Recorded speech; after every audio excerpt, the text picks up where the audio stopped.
Hello friends, welcome back my YouTube channel. आज हम जानेंगे पाइल्स के बारे में, जिन्हें आयुर्वेद भाषा में मस्सा, कील, गुदजा, मेडिकल भाषा या इंग्लिश भाषा में पाइल्स या हीमोराइड, जिन्हें हिंदी भाषा में बवासीर कहते हैं। साथ ही यह भी जानेंगे उसके कारण, उसके लक्षण, साथ ही साथ उसके बचाव के बारे में। बवासीर एक ऐसी बीमारी है जो बेहद ही तकलीफदेह या दुखदायी होती है।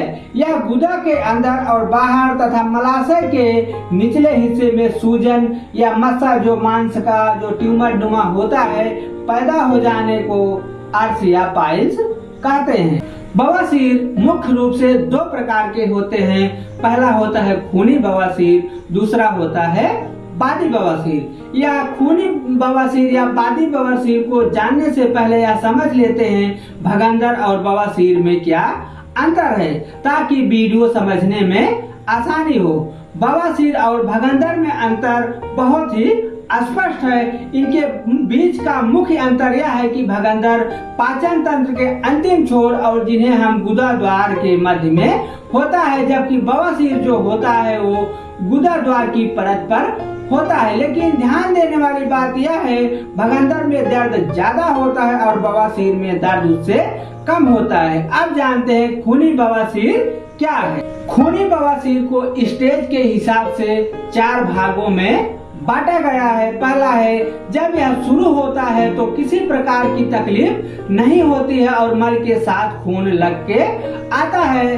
दूसरे स्टेज में इसको अंदर जो मस्सा होता है, जो अंदर की तरफ होता है, फिर बाद में वह बाहर आने लगता है। तीसरी स्टेज में यह मल के साथ बाहर आने लगता है और मल के निकलने के बाद वह अपने आप अंदर हो जाता है। लेकिन चौथी स्टेज में इसको आते आते यह मल त्याग तो होता है, लेकिन मस्सा जो होता है वो अंदर नहीं जा पाता है। अब जानते हैं बादी बवासीर के बारे में। बादी बवासीर होने पर पेट खराब रहता है, कब्ज बना रहता है, गैस बनती है, इसमें जलन होता है, दर्द भी होता है, खुजली, शरीर में बेचैनी, टट्टी कड़ी होने पर इसमें खून भी आ सकता है, क्योंकि इसमें मस्सा अंदर होता है। मस्सा अंदर होने की वजह से पाखाने का रास्ता छोटा पड़ता है और त्वचा फट जाती है और वहाँ घाव हो जाता है। अब जानते हैं इस रोग के कारण के बारे में। कब्ज, गर्भावस्था, मल त्याग के दौरान जोर लगाना, अक्सर भारी वस्तुओं को उठाना, लंबे समय तक बैठे रहना, खास करके शौचालय में, कुछ बीमारियां जैसे लीवर सिरोसिस हुआ, लीवर संबंधी, या कम फाइबर वाले आहार का सेवन, गुदा और मलाशय के ऊतकों का कमजोर होना, बढ़ती उम्र, मोटापा, इसके इत्यादि कारण है। अब जानते हैं इस रोग के लक्षण के बारे में। मल का त्याग करते समय खून का बहाव, मल नाल में गांठ का बनना, चिपचिपे पदार्थ का निकलना, मल छिद्र और उसमें आसपास सूखापन होना, खुजली का होना, मन नाल में दर्द, आसपास सूखापन।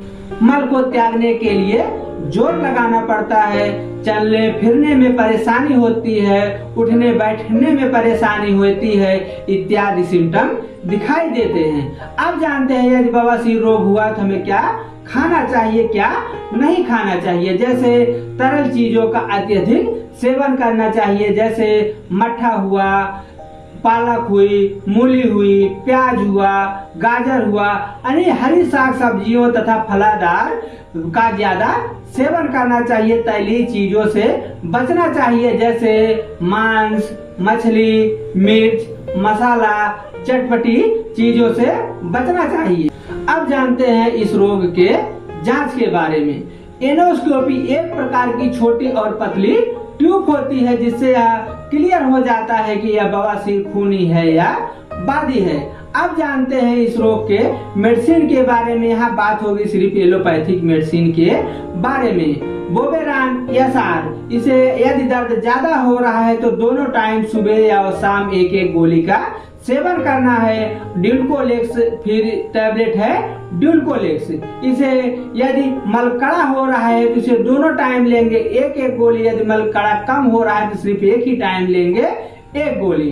फिर एक टैबलेट है मेट्रोजिल 400 mg एंटीबायोटिक टैबलेट है, इसका इस्तेमाल करेंगे दोनों टाइम 1-1 टैबलेट। फिर है टैबलेट जीफी 200 mg, इसका भी इस्तेमाल करेंगे दोनों टाइम 1-1 टैबलेट दोनों टाइम। फिर है टैबलेट एसिलाक, यदि कब्ज ज्यादा बन रहा है तो इसे 300 mg का इस्तेमाल करेंगे, यदि कब्ज कम हो रही है तो इसका 150 mg का इस्तेमाल करेंगे। इसे भी खाना है 1-1 गोली दोनों टाइम।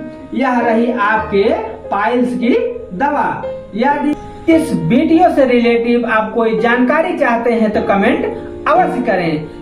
पसंद आए तो लाइक करिए, सब्सक्राइब करिए। यदि आप हमारे चैनल पे नए हैं तो सब्सक्राइब अवश्य करें ताकि हमारे वीडियो का नोटिफिकेशन आपको तुरंत मिले। फिर मिलते हैं अगले वीडियो में, तब तक के लिए बाय बाय।